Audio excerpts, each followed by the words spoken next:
Et bonjour, bonsoir, bonne nuit à tous. Ça fait longtemps que j'ai pas posté. Bon, ça c'est dans les habitudes, j'ai envie de dire. Il s'est passé énormément de choses, des bonnes, des mauvaises, et surtout bonne année. Oui, ça n'a aucun rapport, mais bon, on n'est pas à ça près. De toute façon, comment dire, vu la fréquence à laquelle je pense qu'on s'attend pas à avoir une vidéo. Là, je viens avec quelque chose d'un peu plus audacieux que d'habitude. Bon, déjà, j'ai peut-être un peu plus d'aisance à l'oral, ça sent peut-être ou peut-être pas, c'est pas très important. Mais vous avez peut-être entendu parler en 2025 de Eternal Dex, et cette fois-ci, c'est un jeu maison. Les règles sont pas tout à fait finies, mais par contre, j'espère que ça va vous plaire parce que c'est une version de Eternal Dex avec un jeu de cartes traditionnel que j'ai appelé Eternal Standard Dex, qui est un jeu très similaire. C'est pas vraiment le même jeu, c'est plus un Standard Dex, un Eternal Dex en version un peu light et avec quatre lignes au lieu d'une. Là, pour le moment, j'ai écrit les règles. C'est que en anglais. J'attends d'avoir un peu plus de retours parce que la communauté anglaise, enfin anglophone en tout cas, est un peu plus diverse que la commune française. Et à moins que je me trompe, et j'aimerais avoir un peu de retour avant de me lancer dans la traduction parce que mine de rien, ça prend énormément de temps, énormément de ressources. Et du coup, j'ai évidemment créé les règles, je les ai mises sur papier, j'ai fait aussi les plateaux de joueurs parce que c'est important. Et il y a des petits cartouches comme ça, donc avec les différentes conditions de pose, comme dans le jeu original. Bon, au lieu que ce soit des cartes, c'est des cartouches. Ça pourrait très bien se faire au format carte, d'ailleurs, peut-être qu'il faudra que j'y songe. Alors là, contrairement à d'habitude, je vais vous montrer les règles. C'est pas le but principal, mais comme j'aimerais rendre le jeu accessible aux francophones aussi, bah, je me dis pourquoi pas faire une vidéo règles. Alors, je vous conseille de vous prendre un petit truc à boire, un petit truc à manger, mais quelque chose qui ne salit pas les doigts, parce que là, on va manipuler des cartes, et ce serait dommage de défoncer des cartes en mangeant des choses qui salissent. Alors, déjà, pour commencer, on va prendre tous les 1 à 5 et on va les séparer. On va aussi séparer les 6 à 10. On va séparer toutes les figures, donc les valets d'amour. Ça va nous faire un petit paquet de 12 cartes. Donc là, on a 20, 20, 12, donc un paquet de 52 cartes, plus les deux jokers, 54. Aussi, après la valeur des cartes, je vais vous le dire par la suite. Là, je vais vous montrer le setup. Donc là, notre paquet de 6 à 10 cartes, ça va être les decks bonus, les decks qu'on va récupérer en réveillant les éternels. Donc les éternels qui sont les figures. Les figures, on aura 4 lignes, contrairement à 3 dans le jeu original. Et on aura 3 éternels par ligne, et on récupérera un deck bonus au bout de 2 éternels vaincus dans la ligne. Alors, le deck de 6 à 10, on va le prendre, on le met face cachée. Et là, comme dans le jeu original en solo, on va se baser sur 3 couleurs. Donc, moi, je vais enlever les carreaux. Je suis pas spécialement fan des carreaux.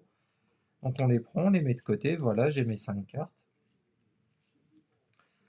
Et on va les mettre dans ce paquet-là. Donc, je vais les mettre directement un peu aléatoirement pour que le mélange soit plus facile.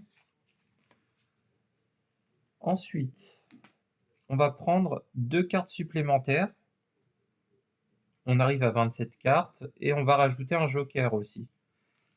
Donc là, pareil, on rajoute 2 cartes du deck 1 à 5 et un petit joker, et ça nous forme nos decks bonus. Donc on va avoir des decks bonus de cette carte, 1, 2, 3, 4, 5, 6, 7. Alors, comme dans le jeu original, on a le droit de consulter, c'est pas interdit, mais je vous cache pas, de mon côté, je joue de manière un peu aléatoire. Ça fonctionne plutôt bien. ça fonctionne plutôt bien. Bon, là, il y a le joker, c'est super. 4, 5, 6, 7, hop. Et là, donc, il nous reste 7 cartes, c'est parfait pour le deck bonus. Ce joker-ci, alors, pardon, oui, on voit bien. Ça, c'est comme dans le jeu original. Si on remplit la rivière alors qu'il y a plus de cartes rares, alors on perd la partie. On perd la partie, donc ça va être la rivière. Et là, on va placer les éternels. On va placer les éternels, hop, comme ça. 3 éternels par ligne. Hop, zut, voilà.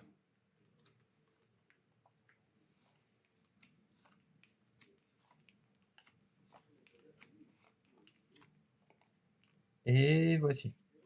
Là, on va nous rajouter nos conditions de ligne. Alors, j'aime bien jouer avec la 1 à 10. Non, pas celle-là, pas celle-là. J'aime bien dans le jeu original le labyrinthe. Je vais mettre ici, je pense.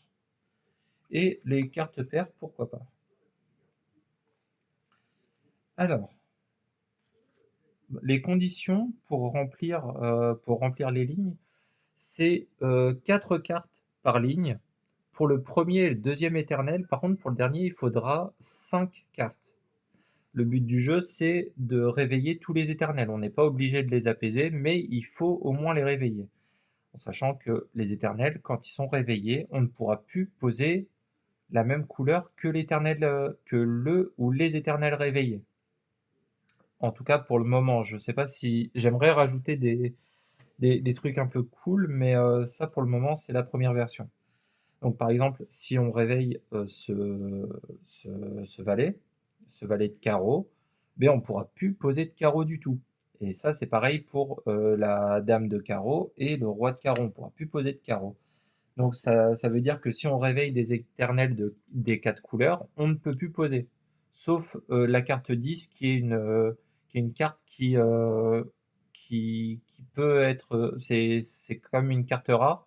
La différence, c'est qu'elle, elle peut être défaussée à la fin et qu'elle a toujours sa valeur 10. Donc, c'est un peu l'équivalent des cartes violettes.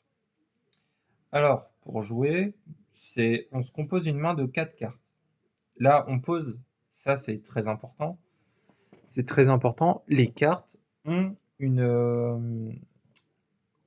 comment dire, l'orientation des cartes a une importance. Au fur et à mesure de la partie, on va avoir des cartes verticales et horizontales dans la main, sachant que quand elles sont horizontales, la prochaine fois qu'elles sont défaussées, elles vont aller dans la pile de défausse, elles ne pourront plus être utilisées.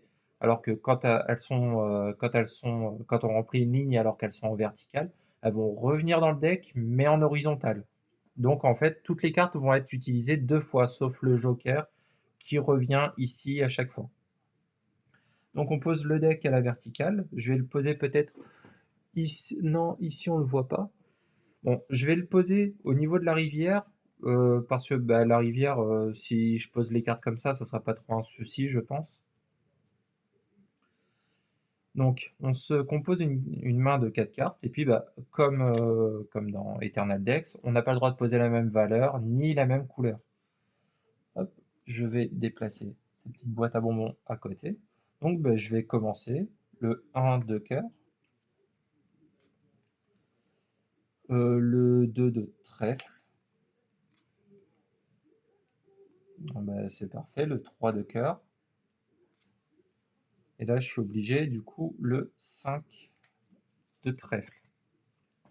Alors, je réveille en éternel, en sachant que les rois, les reines et les valets ont une importance. Les rois sont plus difficiles à apaiser que les valets. Il faudra soit défausser, là par exemple c'est un valet de cœur, il faudra soit défausser une carte cœur, ou soit défausser une valeur pour 11 de cartes. Et du coup, le roi, ça va être 13 ou alors 3 cartes, là, ici, de pique. Et la reine, ça va être 2 et 12. Donc, comme le valet, c'est un peu plus facile à apaiser, Je vais le réveiller. Je vais le réveiller. Je sais pas où est-ce qu'on voit la caméra. Là, on voit. Non, on voit pas jusqu'ici. Bon, je vais poser ici les éternels. Donc là, pour le moment, on n'a plus le droit de poser de cœur. Donc le valet, je me permets, j'ai une carte de cœur dans la main, je mets dans la rivière et il est apaisé. Le valet, c'est qu'une seule carte. Globalement, ça vaut largement plus le coup de défausser une carte cœur de valet plutôt que 11 de cartes. En sachant que l'as vaut forcément 1. Donc là, une fois qu'il est apaisé, il est mis de côté. D'ailleurs, on peut le mettre de côté vu que ça ne sert plus à rien. Là, ces cartes-là, comme je l'ai dit, elles sont à la verticale. Donc, on remélange un peu. Et elles reviennent dans le deck à l'horizontale. Donc maintenant, notre paquet de cartes ressemble à ça. Et quand on va piocher, là par exemple, si on doit piocher cette carte-là, on va piocher, on va la garder comme ça dans la main. On va du coup avoir notre main de cartes qui va ressembler à ça. Il faut bien garder l'orientation des cartes, c'est très important. Donc je remets.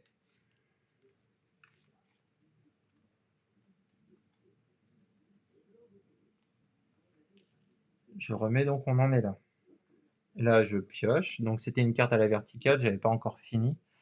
Là ça me semble assez bon pour faire le labyrinthe, parce que j'ai 2 as. Alors là par contre je sais plus ce que j'ai joué. Je sais plus trop ce que j'ai joué auparavant. Je vais poser un 3. Oui, j'avais posé un 3 de cœur tout à l'heure. Donc, ça, évidemment, il y a toujours l'exception. On peut poser deux cartes de la même valeur sur la ligne du labyrinthe. Alors ça, je vais poser sur les cartes paires.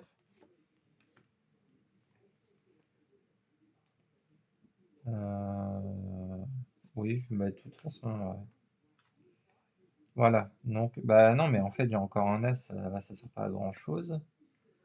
Là, la ligne est complétée. Alors, j'ai 2 cartes cœur. Je vais réveiller la reine. Je vais réveiller la reine de cœur, comme ça je pourrai l'apaiser. Et là, pareil, elles reviennent à l'horizontale dans mon deck. Et là, j'ai un deck tout à fait à l'horizontale. Ça veut dire que là, à chaque fois que je vais remplir une ligne, ça va partir dans la pile de défausse, ce qui est pas vraiment agréable. Donc, j'ai toujours pas de 3, mais là, je me défausse des 2 cartes de cœur pour apaiser la reine. Donc là, pareil, dans la rivière, l'orientation des cartes reste. Donc j'apaise la reine, c'est bon. Je pioche jusqu'à ma limite de main. Là, le 3. Par contre, il faut vraiment que je pense à... Oui, ça devrait aller. Là, je finis la condition du labyrinthe, donc une symétrie. Je réveille... Hop. J'ai pas de... Non, j'ai pas de trèfle, donc je vais réveiller... je vais réveiller la reine de trèfle, parce que c'est pas important, on va pas être empêché de jouer pour le moment. Donc ça, toutes les cartes verticales, je les mets à l'horizontale dans le deck. Et ça, la carte horizontale, je vais la mettre dans la pile de défausse. Et ça, on pourra plus l'avoir jusqu'à la fin de la partie. Et la rivière, c'est 5 cartes.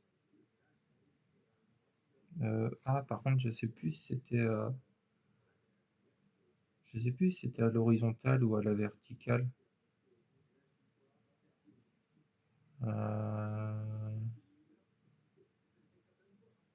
Je sais plus du tout. Il me semble que c'était à l'horizontale.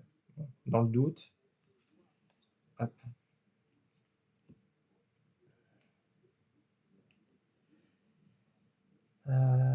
Toc, toc, toc, toc, toc. Là, il y a beaucoup de trèfles. Je pourrais apaiser la reine. Là, de toute façon, je pense pas pouvoir remplir cette ligne. Je peux peut-être remplir cette ligne. Mais cette ligne, il n'y aurait pas suffisamment pour apaiser. Donc, bah, je vais partir sur les cartes paires. Donc, ça. Non, pas de pique avec du pique. Ah ben non, pas de trèfle avec du trèfle. Et là, je remplis cette ligne, je réveille le deuxième éternel. Et maintenant que j'ai réveillé le deuxième éternel de cette ligne, je peux récupérer le deck bonus. Donc le deck bonus qui vient à la verticale. On peut remélanger un petit peu. Il revient à la verticale. Donc ça nous redonne ces 7 cartes de deck, donc potentiellement 14. Voilà. Et là, on repioche. Alors, 1, 2, 3. Mais le 3, il est trèfle. Et ça, donc, toutes les cartes sur l'horizontale, toutes les cartes partent dans la défausse. Alors, je vais essayer de compléter cette ligne. Et ça, la ligne, c'est juste, il n'y a pas de règle supplémentaire, c'est pas la même couleur, pas le même chiffre. Alors, ben, hop. De toute façon, là, on recommence les cartes verticales.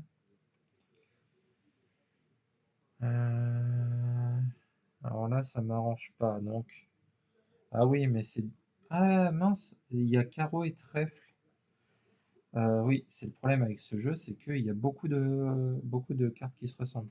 Alors là, ce que je vais faire, c'est le roi. Le roi, il demande 3 cartes de trèfle, ou alors un équivalent, un équivalent de 13. Équivalent de 13, donc là, j'ai 14. Je peux défausser ces 2 cartes dans la rivière. Je l'apaise, donc celui-là, il passe à l'horizontale.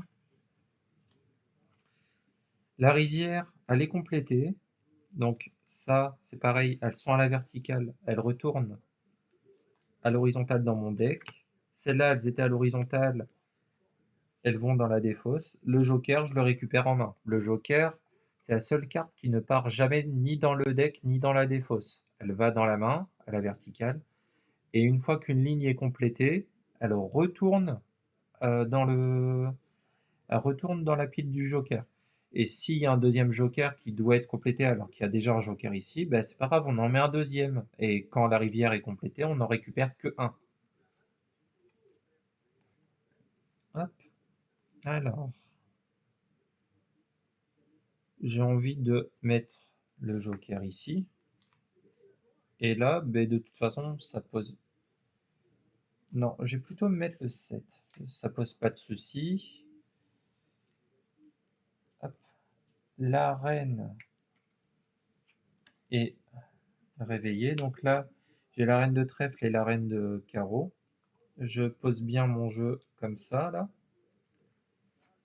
Ça, le joker retourne ici. Ça va à l'horizontale en dessous le deck. Ça part dans la défausse. Et ça va dans notre deck à la verticale.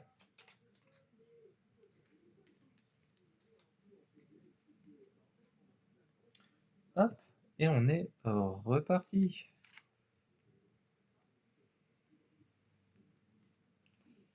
Alors,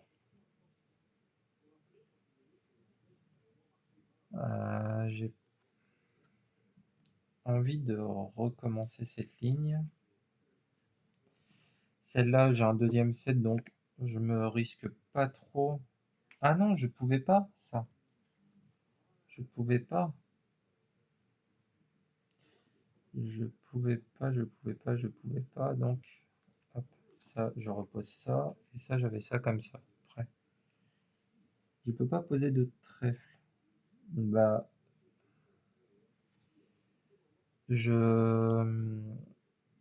comment dire, je défausse ces 2 cartes. Donc, elles étaient à l'horizontale dans la rivière pour apaiser la reine de trèfle. Donc, je repioche jusqu'à ma limite de main. Et là, je vais poser un 7 ici, donc un 7 de cœur, j'ai le droit, il n'y a aucun éternel de cœur. Alors là, le 10. Le 10, c'est un trèfle, mais il ne compte pas il ne compte pas comme étant un trèfle. Il compte comme une cinquième couleur, juste parce que c'est un 10. Donc il y a 4 cartes d'une couleur, une autre couleur, comme les cartes violettes.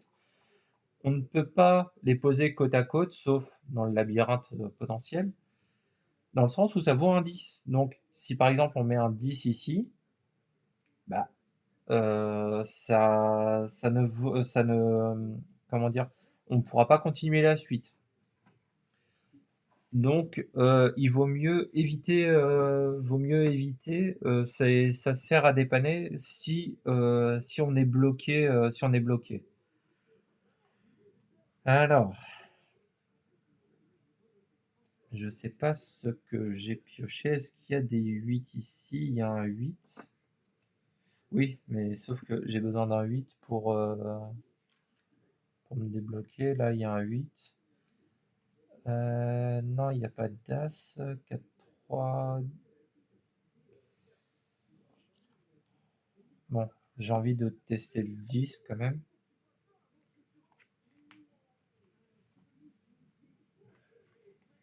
Et je sens que je vais le regretter. Là, ça m'embête quand même. Je vais quand même apaiser la reine de carreau.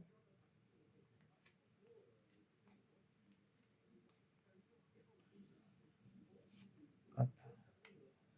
Non, vaut mieux peut-être pas ici. Je vais commencer à remplir cette ligne. Donc j'ai un nouveau set. Ça, par contre, ça me rassure parce que je pourrais faire ma symétrie avec un autre 10. Donc, bah, je vais compléter cette ligne.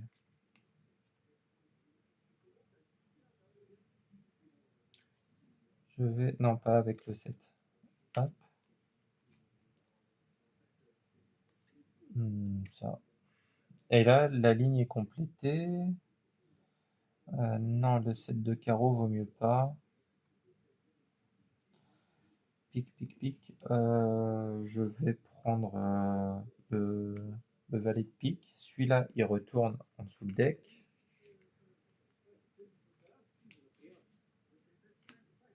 Ceux-là, elles vont dans la défausse.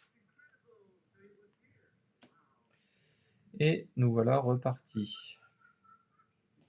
Ah, j'ai un 7 de pique. Bon, le 7 de pique, il va aller dans la rivière pour apaiser le valet de pique. Et là, il me reste...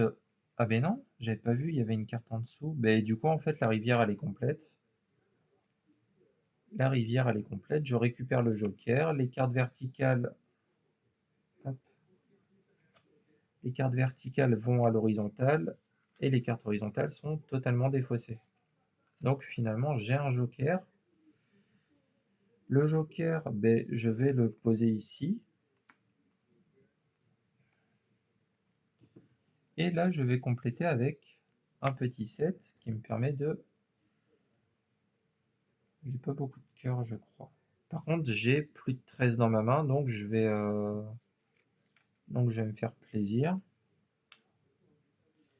Là, la carte verticale, le joker.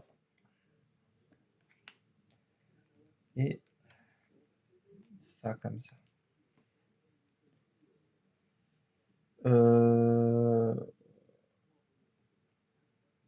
Est-ce que j'ai oublié quelque chose? Oui, le deck. Je me permets de pas mélanger, je me souviens plus trop ce qu'il y a dedans. Je considère quand même que c'est de l'aléatoire du coup. Alors, je vais commencer à compléter. En fait, je vais apaiser l'éternel en défaussant ces deux cartes. Ces deux cartes pour une valeur de 14 alors que le roi c'est 13. Non, dans la rivière et je l'apaise. Alors là, c'est... Ah, super. J'ai pioché le joker, donc j'en ai potentiellement 2 ici. Hop. 6. Là, on n'oublie pas, comme c'est le dernier éternel, il faut une carte de plus. Oui, là, 8, mais c'est pareil, c'est du carreau. C'est pas très intéressant. Non, non, là, c'est du... Ah, zut. Bah non, je peux pas poser le 8. Qu'est-ce que je raconte? En plus, je viens de le dire, c'est pas très intéressant. Alors là, on peut pas, c'est le même chiffre. Là, on peut pas, c'est... Bah, du coup, joker, hein. Et là, 6. Et là, 8. Et c'est bon. Là, cette ligne est complétée. On réveille la reine. Là, le joker, il va ici. Il va ici. Là, ces 2 cartes verticales, elles vont dans le deck. Là, on a un deck relativement conséquent. C'est pas dégueu. Et celles-là, elles vont dans la défausse. Bon, par contre, la pile de défausse, elle est conséquente aussi, on va pas se le cacher. Alors, donc, la reine de pique est éveillée. Là, pour indiquer que la ligne, on ne l'utilisera plus, je la mets face cachée et on repioche. Bon, là, j'ai un triple 7. J'ai un triple 7. Alors, oui, bah, justement, j'ai de quoi faire, donc ça va être nickel. On peut soit faire une valeur de 12 en admettant que ce soit la reine de pique tout le temps. On peut soit défausser pour une valeur de 12, soit défausser deux cartes de pique, ou alors un double qui contient un pique. Donc là, par exemple, je peux très bien me défausser donc dans la rivière d'un set de pique et d'un set de carreau. Comme c'est un double et que ça contient un pique, alors j'apaise l'éternel.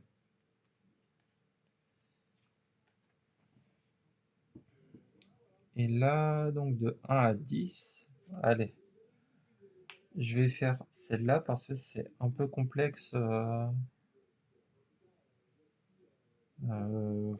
Oui.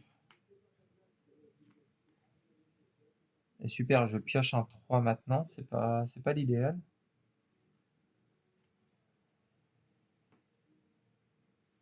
Ah, mais oui, je vais pouvoir poser le 10. Alors, comme je l'ai déjà dit, le 10, il vaut pas sa couleur. Il vaut sa valeur, mais il vaut pas sa couleur. Donc, je peux très bien poser le 10 de trèfle à côté du 8 de trèfle. Ah, mais oui, mais non. Parce que, parce que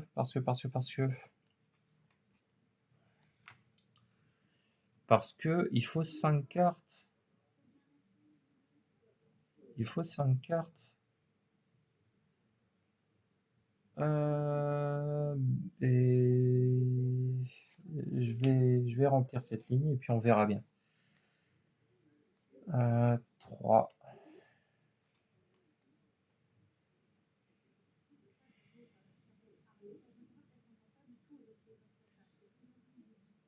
Et là, c'est pareil, c'est un 7 de cœur. Ça pose souci, il me faudra un 9. Donc là, hop, on va pas se casser la tête. Alors là, j'ai que des 10. Bon, de toute façon, hop, voilà, la ligne est complétée. Là, j'aurai de quoi... Bah, j'aurai de quoi apaiser le roi, donc autant faire le roi directement. Les éternels réveillés, je les mets là. Ça part à la défausse, ça dans le deck.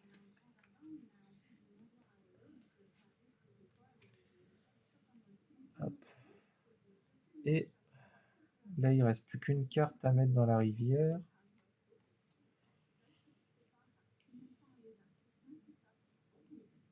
Ah, et le deck aussi, il faut que je le récupère d'une pipe. Et là, par contre, ça va être très dur de faire le labyrinthe et ben, la montagne aussi, donc de 1 à 10. Parce que je me rends compte que je me suis mis dans une certaine panade.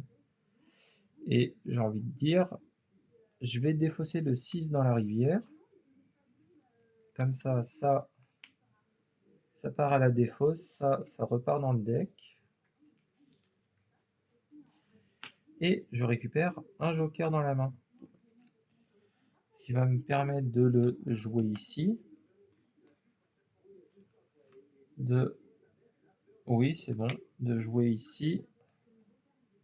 Et de poser le 10. Ce qui me permet de réveiller le roi. Et ça, ce sont que des cartes verticales. Hop, ça, le joker ici. Et ça, il y avait 4 cartes. Hein. En plus du joker, ça faisait 5. Voilà. Ça, on a fini avec cette ligne. Là, il reste du coup le roi de carreau à apaiser. Il me restera le joker. Donc, il faudrait que je défausse pour 13. Je défausse pour 16. Donc, le roi, il est apaisé. Et maintenant, il faut que je complète les 2 dernières lignes avec les cartes qui me restent. Là, je sais pas du tout ce qui me reste dans la main. Le 2.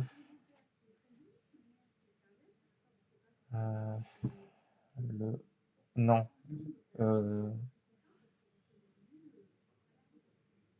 Le roi de pique, je l'avais pas.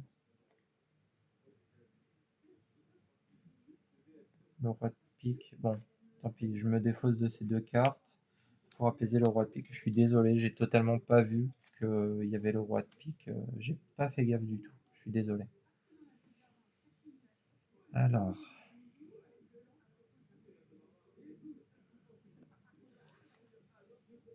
1, 2, 3. J'aurais dû faire gaffe à ce que j'ai joué plutôt, parce que là, c'est le labyrinthe qui va me poser souci. Est-ce qu'il me reste un 10 ou pas? Là, j'ai un 10 qui va revenir. Donc, je peux potentiellement jouer un 10 ici. Et j'ai envie de tenter ça. Donc, ça remplit la rivière. Je mets un joker dans ma main. Ça part dans le deck. Ça part dans la défausse. Et là, je vais jouer un joker. Là, peu importe la carte que je joue, vu que c'est 5 cartes et que ça tombe sur le point de symétrie, là, je peux jouer ce que je veux, parce que c'est le joker.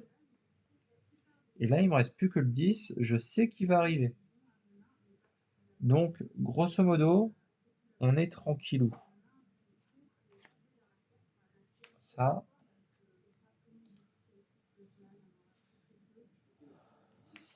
En fait, là, je suis en train de faire une suite croissante. Et puis, du coup, je vais casser cette croissance. Là, un éternel de trèfle. Je vais défausser pour minimum 11 pour le calmer. Et là, il ne manque plus qu'à attendre le 10. Le 10 qui est ici. Je le pose. On réveille le dernier éternel. Mais pour une fois, j'ai gagné. C'est incroyable. Ça, j'avais oublié de le mettre. Donc voilà les cartes qui me restaient. Et là, ça repartait. Ça dans le deck. Et mine de rien, il me reste que 6 cartes dans le deck. C'est pas énorme. C'est pas énorme du tout, en sachant que celles-là, elles étaient à l'horizontale, donc ça allait partir à la poubelle. Est-ce que j'aurais eu de quoi Oui, j'aurais eu de quoi calmer l'éternel. Bon, quoi qu'il en soit, pour une fois, c'est une victoire. C'est une victoire. Je suis ravi de pouvoir vous présenter ce jeu. Tout simplement parce que Eternal Dex, c'est un jeu que j'adore, qui m'a beaucoup marqué quand je l'ai découvert. Je m'attendais Je sais pas, le graphisme, ça m'intéressait pas tellement, mais par contre, de voir à quel point le jeu il est rejouable, que la mécanique elle est bien ficelée, que malgré les règles assez, comment dire, assez velues, le jeu est très très très simple à jouer. Et de voir que en plus de ça, il y a un mode libre, plus un mode, comment dire, plus un vrai scénario, plus un mode créatif, plus un mode aléatoire, plus un mode solo, duo, trio et quadrio aussi. Je trouve ce jeu d'une générosité sans compter le matériel qui est excellent. Et j'ai voulu retranscrire ça dans un tout petit paquet de cartes, en sachant que rien n'est nécessaire dans cette... enfin, à part le paquet de cartes, rien n'est nécessaire. Pas, il n'y a pas besoin comment dire, des tapis, il n'y a pas besoin des cartouches. Tant que vous savez la ligne, ou alors, à la limite, vous pouvez faire comme dans le jeu original, avoir une ligne, puis changer au fur et à mesure comme ça. En sachant que aussi, j'ai eu l'autorisation du créateur pour partager cette règle de jeu, en précisant bien sûr que c'est fan, que c'est fan made et que c'est pas officiel, ce qui paraît évident de le préciser. En espérant que ça vous plaise, que ça ait été assez clair, et surtout, n'hésitez pas à me dire déjà, bah, vous pourrez pas lire, mais ce que vous pensez du visuel, sachant qu'il y aura les liens dans la description sur BGG. J'y ai posté les PNG. N'hésitez pas à me dire ce que vous en pensez. Si jamais vous êtes anglophone, n'hésitez pas à me dire ce que vous pensez des règles, sachant que je suis pas exceptionnellement bon, mais je me refuse d'utiliser quelconque outil génératif, on va dire. Mais j'espère en tout cas que la vidéo vous aura plu, que le jeu vous aura plu, que les règles vous auront plu. Si vous avez des suggestions en sachant que le jeu n'est pas fini, n'hésitez pas, ça sera avec un grand plaisir que je testerai. Et j'espère que ce sera avec un grand plaisir également que vous testerez. Je vous souhaite une bonne fin de journée, une bonne fin de soirée, une bonne fin de nuit, pourquoi pas. Et à bientôt, peut-être, peut-être pas, je ne sais pas. À vous de me le dire. À bientôt.